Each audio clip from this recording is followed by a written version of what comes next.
नमस्कार साथियों, एक बार फिर से आप सभी का VA24 में स्वागत है। आधुनिक भारत से संबंधित आज कुछ फैक्ट पढ़ेंगे और प्लस उससे संबंधित MCQ प्रीलिम्स क्वेश्चन भी इसमें इंक्लूड किए गए हैं।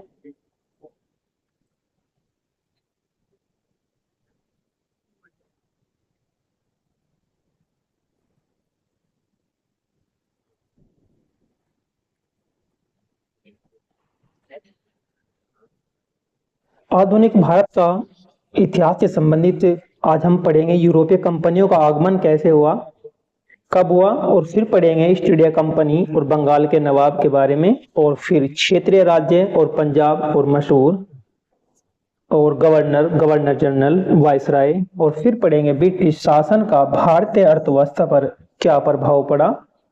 इन सभी को आज हम विस्तार से पढ़ेंगे। यूरोपीय कंपनियों का आगमन 15वीं शताब्दी के अंत में या कहे कि 16वीं शताब्दी के शुरुआत में हुआ। इनका उद्देश्य क्या था? इनका उद्देश्य था कि भारत की समृद्धि, मसाले, कपड़ा, रत्न, रेशम, अन्य व्यापारिक वस्तुओं पर नियंत्रण पाना इनका मेन उद्देश्य रहा। यूरोपियों में सबसे पहले जो पुर्तगालियों ने आगमन किया, पुर्तगाली सबसे पहले आए। 1498 में वासगोड़ी नामक एक व्यक्ति कालीकट पहुंचा केरल में, और भारत में पहला कारखाना इन्होंने पुर्तगालियों ने कोचीन में खोला था 1500 ईस्वी में। उसके बाद में भारत का पहला गवर्नर बनकर जो आया, फ्रांसिस्को दी अल्मीडा, इसने इन सागर पर अपना प्रभुत्व जमाने के लिए एक नीति चलाई, ब्लू वाटर पॉलिसी। सबसे प्रसिद्ध गवर्नर अगर माने तो ये थे अल्फांसो दी अल्बुकर्क। ये 1509 ईस्वी में भारत आया, और एक साल बाद 1510 ईस्वी में इसने गोवा पर अधिकार कर लिया था। उसके बाद आते हैं डच आए। डचों का आगमन हुआ 1602 ईस्वी में हुआ। डच ईस्ट इंडिया कंपनी का गठन हुआ। भारत में पहला कारखाना इन्होंने मुस्लिम पट्टम 1605 ईस्वी में इन्होंने खोला। इनके प्रमुख केंद्र रहे डचों के पाटना, कासिम बाजार और नागपट्टनम, इनके जो प्रमुख केंद्र रहे डचों के। उनकी पराजय का जो कारण, डचों की पराजय का जो कारण बना था, वो बना 1759 के बैटल ऑफ बिदरा के युद्ध में अंग्रेजों से इनकी हार हुई और धीरे धीरे भारत से लुप्त हो गए। उसके बाद डच के बाद आते हैं अंग्रेज। अंग्रेजों ने भारत में व्यापारी नहीं बल्कि राजनीति में भी इन्होंने बड़ा हिस्सा लिया, और इसे पूरा अपना प्रभुत्व राजनीति में भी इन्होंने बना लिया। इनका आगमन 1600 ईस्वी में होता है, और ईस्ट इंडिया कंपनी की स्थापना क्वीन एलिजाबेथ प्रथम के चार्टर से हुई, और भारत का पहला कारखाना इन्होंने सूरत में खोला 1613 ईस्वी में।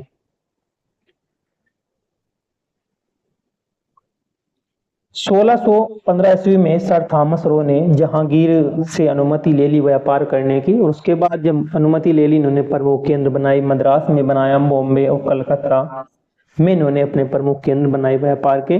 धीरे धीरे भारत पर इन्होंने प्रभुत्व स्थापित करना शुरू कर दिया था। फिर आते हैं डेनिश। इनका आगमन 1616 ईस्वी में हुआ। डेनिश ईस्ट इंडिया कंपनी इनका केंद्र था। रंग के बाद तमिलनाडु और सरपोर पश्चिम बंगाल में इनका प्रमुख केंद्र रहा।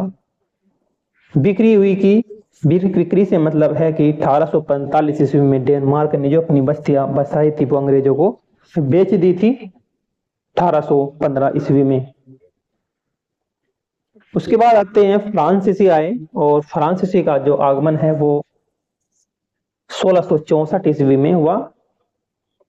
जीन बैप्टिस्ट कोलबर्ट ने फ्रेंच ईस्ट इंडिया कंपनी की स्थापना की, और भारत में पहला कारखाना इन्होंने सूरत में ही खोला 1668 ईस्वी में। अंग्रेजों ने भी सबसे पहले कारखाना सूरत में खोला था 1613 ईस्वी में, और इन्होंने सूरत में 1668 ईस्वी में। इनके प्रमुख केंद्र क्या बने? फ्रांसीसियों के प्रमुख केंद्र बने पांडिचेरी, चंदनगर और कारेकल, महायानम, इनके प्रमुख केंद्र बने फ्रांसीसियों के। अंग्रेजों से इनका संघर्ष हुआ। कर्नाटक युद्ध जो 1740 से लेकर 1763 ईस्वी में हार कर ये भारत से कमजोर हो गए थे। अब कुछ फैक्ट के रूप में देखते हैं। सबसे पहले कौन आए? ये पुर्तगाली आए 1498 में, सबसे अंत तक टिके रहे अंग्रेज 1947 तक राजनीतिक में ये बने रहे, राजनीति में भी ये बने रहे, सत्ता इनके हाथ में रही और केवल अंग्रेज ही भारत पर राजनीतिक नियंत्रण स्थापित कर सके, बाकी सब व्यापार तक ही सीमित रह गए। फ्रांसीसी ने अंग्रेजों को टक्कर दी, लेकिन बाद में क्या हुआ, वे हार गए। डच और डेनिश का व्यापार भी प्रभाव जल्दी समाप्त हो गया था। अब हम इन्हें सारणी से देख सकते हैं, याद रखने के लिए सारणी से संबंधित इसमें दिए गए हैं। जैसे यूरोपीय शक्ति में पुर्तगाल सबसे पहले आए 1498 में, और 1498 में कहाँ पहुंचे, वास्को डी गामा पहुंचे कालीकट। इनकी पहला केंद्र बना कोचीन में और इन्होंने कब्जा किया था 1510 ईस्वी में दमन और दीव, और अल्फांसो दी अल्बुकर्क ने गोवा पर अपना कब्जा कर लिया था। और इन्होंने ही पुर्तगालियों ने एक वाटर ब्लू पॉलिसी अपनाई थी, अल्मीडा।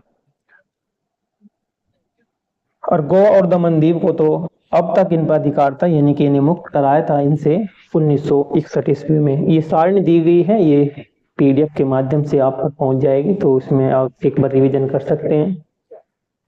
अब इसके हम देखते हैं इससे संबंधित जो एमसीक्यू हैं, यूरोपीय कंपनियों के आगमन से संबंधित एमसीक्यू दिए गए हैं। पहला है कि भारत में सबसे पहले कौन आए, कौन से यूरोपीय शक्ति भारत में आई, ये क्वेश्चन दिया हुआ है। तो सबसे पहले आए इसमें पुर्तगाली आए थे 1498 में। 1498 में पुर्तगाली सबसे पहले आए। उसके बाद में दूसरे नंबर पर डच आए और फिर अंग्रेज। वास्को डी गामा भारत कब आया था, क्वेश्चन है। वास्को डी गामा भारत कब आया था? वास्को डी गामा आया था 1498 में 20 मई को, 20 मई 1498 को। पुर्तगालियों ने भारत में सबसे पहले कहाँ कारखाना खोला था? पुर्तगालियों ने सबसे पहले जो कारखाना खोला वो कोचीन में खोला था। सबसे पहले जो कारखाना खोला वो कोचीन में खोला था। कब खोला था? ये 1600 ईस्वी में इन्होंने कारखाना खोला था कोचीन में, 1500 में।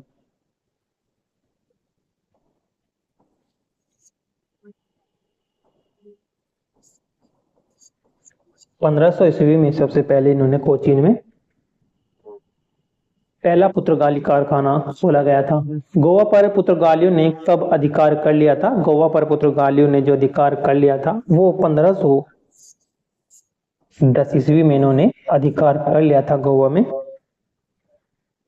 अल्फांसो दी अल्बुकर्क 1510 ईस्वी में गोवा पर इन्होंने अधिकार कर लिया था। अल्फांसो दी अल्बुकर्क 1509 में वायसराय बनकर आए और इन्होंने 1510 ईस्वी में गोवा पर अधिकार कर लिया गया, और इसे ही बाद में पुर्तगालियों ने अपनी राजधानी बनाया गोवा को। नेक्स्ट है डच ईस्ट इंडिया कंपनी कब बनी थी? डच ईस्ट इंडिया कंपनी कब बनी थी? ये 1602 ईस्वी में बनी थी। डच की ईस्ट इंडिया कंपनी 1602 ईस्वी में बनी और मुस्लिम पट्टम में इन्होंने पहला कारखाना खोला था, मुस्लिम पट्टम में। नेक्स्ट है अंग्रेजों की ईस्ट इंडिया कंपनी कब बनी थी? अंग्रेजों की जो ईस्ट इंडिया कंपनी कब बनी थी? ये बनी थी 1600 ईस्वी में। 1600 ईस्वी में बनी थी अंग्रेजों की ईस्ट इंडिया कंपनी। 31 दिसंबर एग्जैक्ट जो डाटा है, 31 दिसंबर 1600 को क्वीन एलिजाबेथ प्रथम ने इसे चार्टर दिया था पनी को। अंग्रेजों ने भारत में सबसे पहले कारखाना कहाँ लगाया? अंग्रेजों ने भारत में सबसे पहले जो कारखाना लगाया था वो सूरत में लगाया था। सूरत में कब लगाया था? ये 1613 ईस्वी को इन्होंने पहला कारखाना सूरत में लगाया अंग्रेजों ने। नेक्स्ट है सर थॉमस रो किस समय सम्राट के दरबार में आया? और वहां पे ये जमुरिन के ये जो जहांगीर के दरबार में आया था, एक राजदूत था, और ये इसने व्यापार करने की अनुमति जहांगीर से प्रदान कर ली थी। और उसके बाद उन्होंने जगह जगह पर अपने व्यापार केंद्र खोल दिए थे। 1615 ईस्वी में सर थॉमस रो जहांगीर के दरबार में आया और व्यापार करने की अनुमति प्राप्त कर ली थी। नेक्स्ट है अंग्रेजों ने मद्रास शहर कब बसाया था? अंग्रेजों ने मद्रास शहर को कब बसाया था? अंग्रेजों ने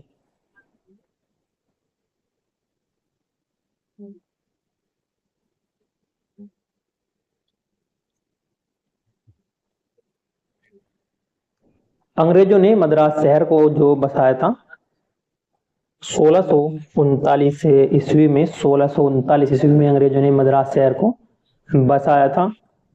1639 में मद्रास चेन्नई में फोर्ट सेंट जॉर्ज के द्वारा ये जो है बसाया गया था। बॉम्बे अंग्रेजों को किससे मिला था? बॉम्बे दहेज में मिला था पुर्तगालियों से जो है दहेज में मिला था बॉम्बे। 1661 में पुर्तगालियों ने बॉम्बे इंग्लैंड के राजा चार्ल्स द्वितीय को दहेज में दे दिया था। कलकत्ता शहर की स्थापना किसने की थी? कलकत्ता शहर की जो स्थापना की थी जॉर्ज चार्नोक के द्वारा जो है कलकत्ता शहर की स्थापना की गई थी। 1690 ईस्वी में अंग्रेज अधिकारी जॉर्ज चार्नोक ने जो है कलकत्ता की नींव रख दी थी। डेनिश ईस्ट इंडिया कंपनी कब बनी थी? डेनिश ईस्ट इंडिया कंपनी बनी थी 1616 ईस्वी में बनी थी Danish east India company. Next है कि डेनमार्क ने अपनी बस्ती अंग्रेजों को कब बेच दी थी? जो डेनमार्क ने अपनी बस्ती बनाई थी वो अंग्रेजों को बेच दी थी। कब बेच दी थी? वो 1845 ईस्वी में इन्होंने 1845 ईस्वी में जो डेनमार्क ने अपनी बस्तियां बसाई थी वो अंग्रेजों को उन्होंने बेच दी थी। फ्रांसीसी ईस्ट इंडिया कंपनी किसने स्थापित की थी? फ्रांसीसी ईस्ट इंडिया कंपनी जो है ये किसके द्वारा स्थापित की गई थी? ये की गई थी जीन बैप्टिस्ट कोलबर्ट के द्वारा। फ्रांसीसी ईस्ट कंपनी 1664 ईस्वी में कोलबर्ट ने फ्रेंच ईस्ट इंडिया कंपनी की स्थापना की थी। फ्रांसीसी बस्ती पांडिचेरी किस वर्ष मिली? फ्रांसीसी बस्ती पांडिचेरी किस वर्ष से मिली थी? 1672 ईस्वी में। 1672 ईस्वी में फ्रांसीसी बस्ती पांडिचेरी।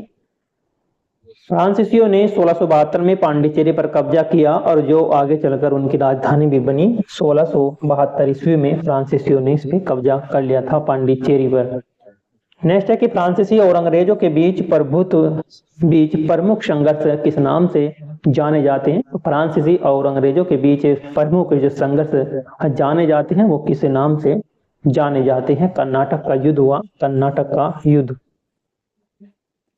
कर्नाटक का युद्ध 1740 से 1763 तक जो उनका युद्ध हुआ कर्नाटक का युद्ध। 1740 से 1763 तक 3 कर्नाटक युद्ध हुए जिसमें अंग्रेज ही विजय हुए 3 युद्धों में। भारत में फ्रांसीसी शक्ति के पतन का क्या कारण बना था? भारत में फ्रांसीसी शक्ति का क्या पतन बना था? क्योंकि वे अंग्रेजों से हार गए थे।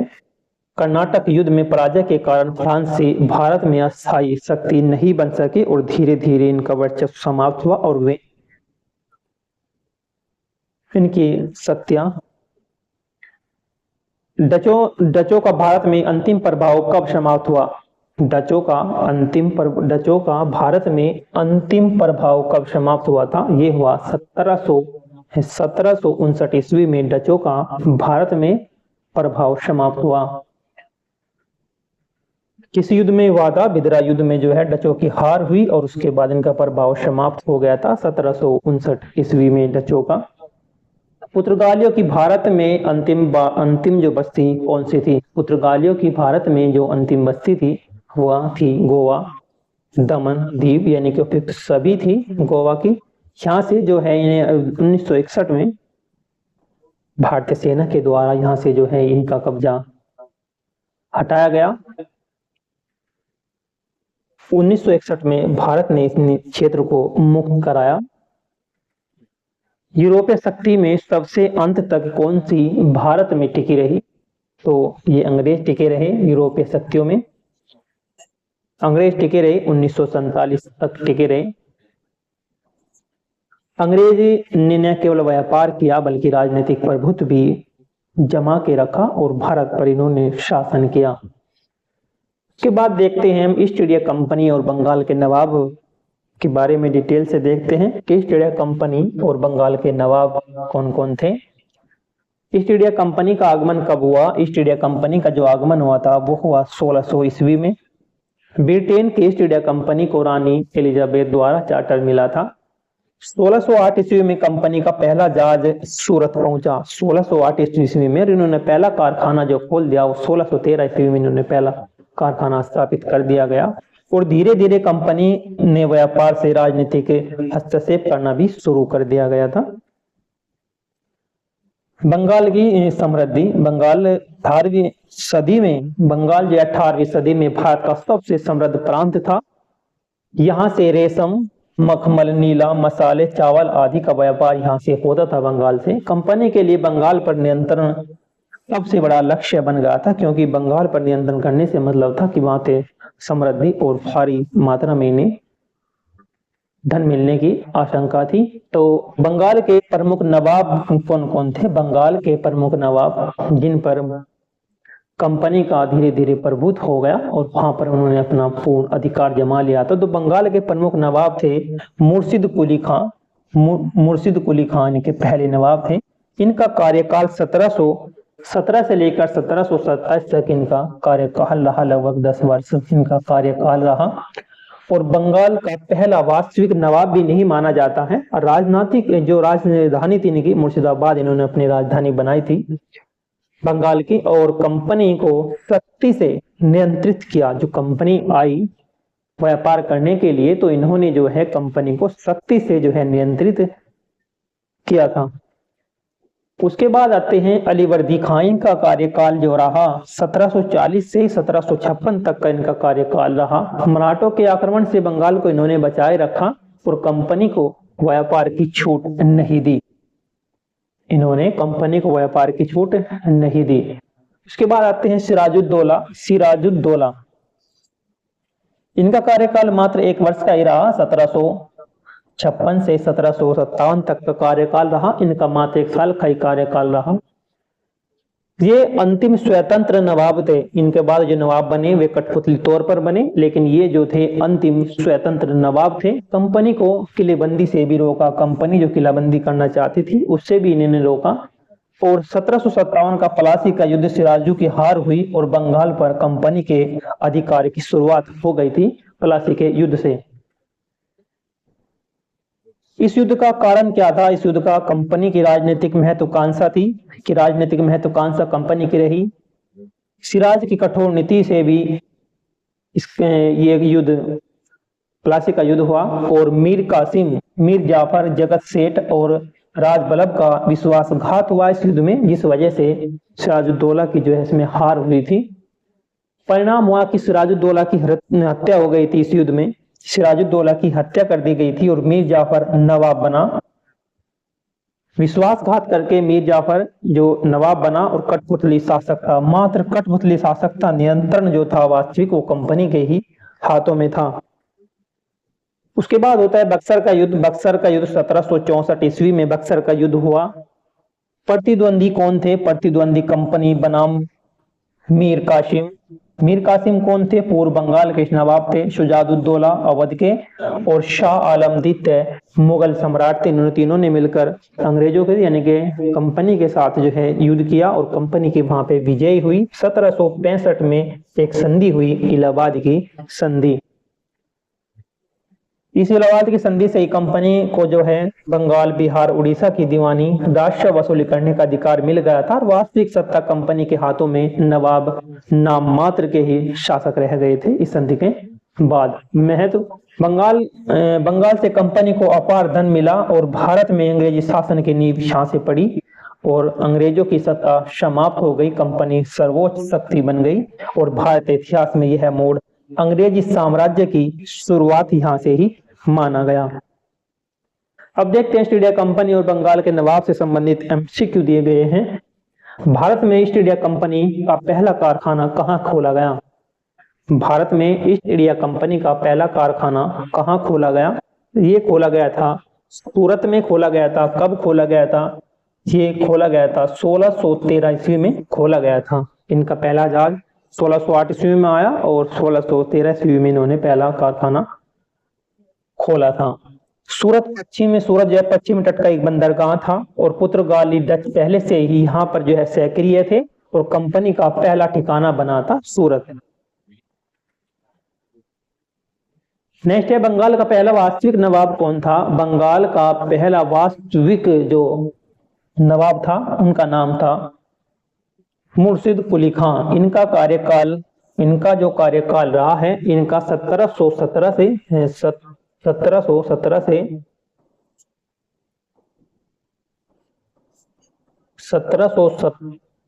से 27 तक का इनका कार्यकाल रहा मुर्शिद कुली खां का। उसके बाद अलीवर्दी खां जो बंगाल के नवाब बने और उसके बाद बने थे सिराजुद्दौला, और उससे बाद में मीर कासिम भी बने। मीर कासिम को हटा दिया गया था, फिर मीर जाफर बने थे, कठपुतली तौर पर बने थे अंग्रेजी शासन के।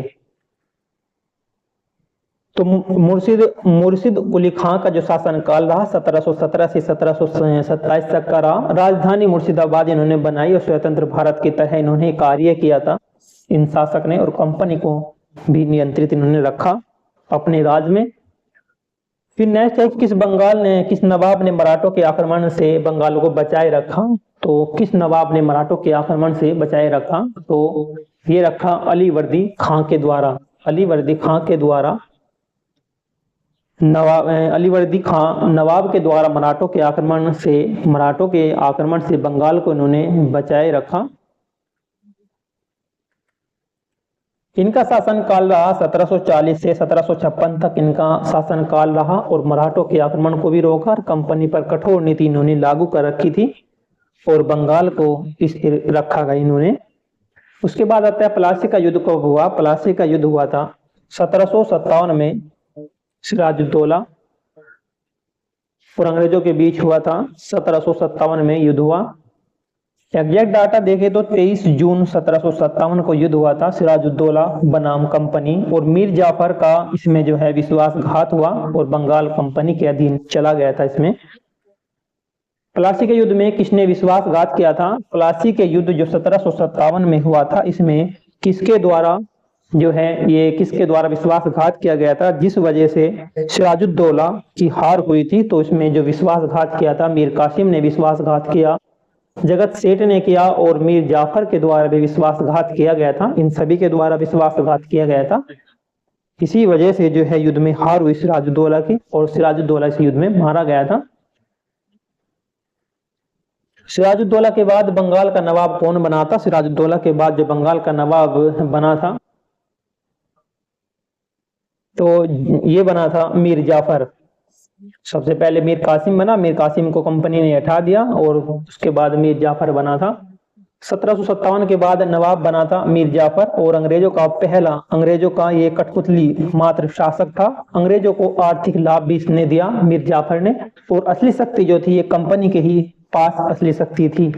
नेक्स्ट है बक्सर का युद्ध कब हुआ था। बक्सर का युद्ध हुआ था 1764 ईस्वी में बक्सर का युद्ध हुआ, और बक्सर के युद्ध होने के बाद में जो है 1765 ईस्वी में इलाहाबाद की संधि हुई।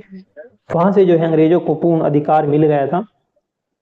22 अक्टूबर 1764 को ये बक्सर का युद्ध हुआ। किस के बीच हुआ। ये कंपनी बनाम 3 शासक थे, और कंपनी का निर्णायक विजय भी हुई, और भारत में अंग्रेजी शक्ति अंग्रेज जो है सर्वोच्च बन गए थे। बक्सर के युद्ध में कंपनी का प्रतिद्वंदी कौन था, यानी कि कंपनी के साथ किस किस के साथ युद्ध हुआ। कंपनी के साथ 3 शासक ने युद्ध किया था, यानी कि मीर कासिम ने किया, और शुजाउद्दौला ने किया, और शाह आलम द्वितीय ने। मीर कासिम, शुजाउद्दौला और शाह आलम द्वितीय के द्वारा किया गया था ये युद्ध, और इनकी तीनों की हार हुई, कंपनी की इसमें विजय हुई थी। मीर कासिम बंगाल के पूर्व नवाब थे। मीर कासिम जिन्हें हटा दिया गया था, उसके बाद में जाफर को बना दिया गया था कठपुतली तौर पर। और उसके बाद शुजाउद्दौला कौन थे, ये अवध के नवाब थे शुजाउद्दौला, और शाह आलम मुगल सम्राट थे।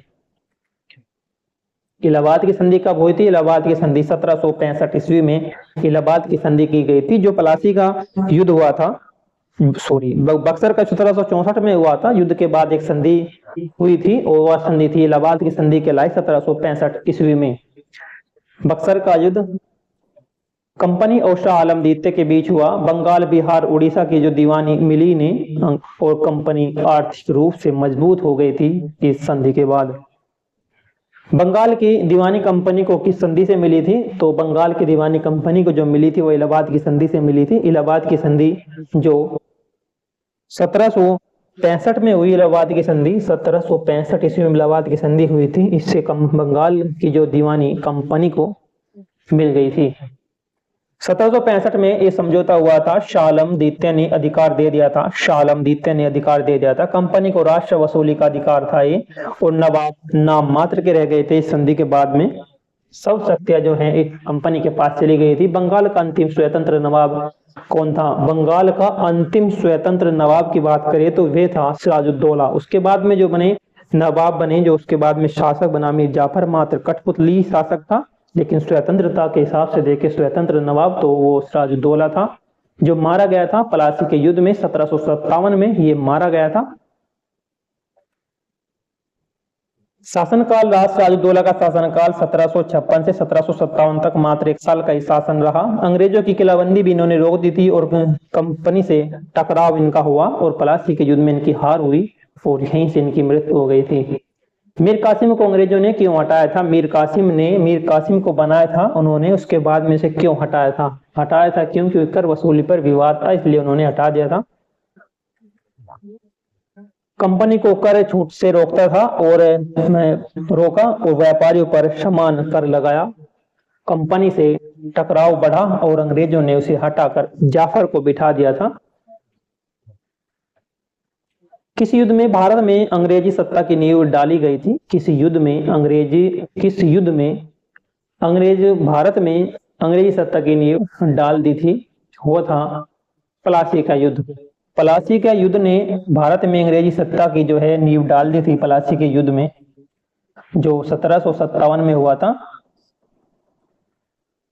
1757 का युद्ध, प्लासी का युद्ध, इसमें अंग्रेजों ने राजनीतिक नींव जो है इसमें सत्ता की नींव डाल दी थी और इसमें सिराजुद्दौला की हार हुई थी। कंपनी को बंगाल का अधिकार मिल गया था। अंग्रेजी शासन की शुरुआत यहां से हो गई थी प्लासी के युद्ध से।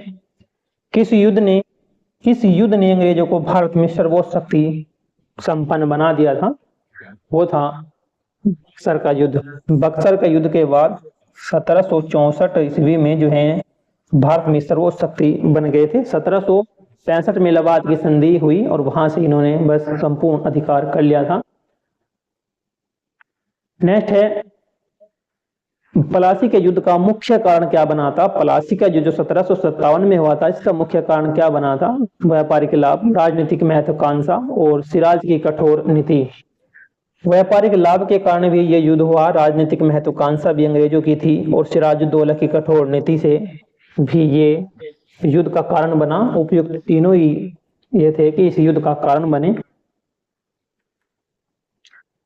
किसे कठपुतली नवाब कहा गया? कठपुतली नवाब कहा गया था मीर जाफर को। मीर जाफर जो है कठपुतली नवाब बना था।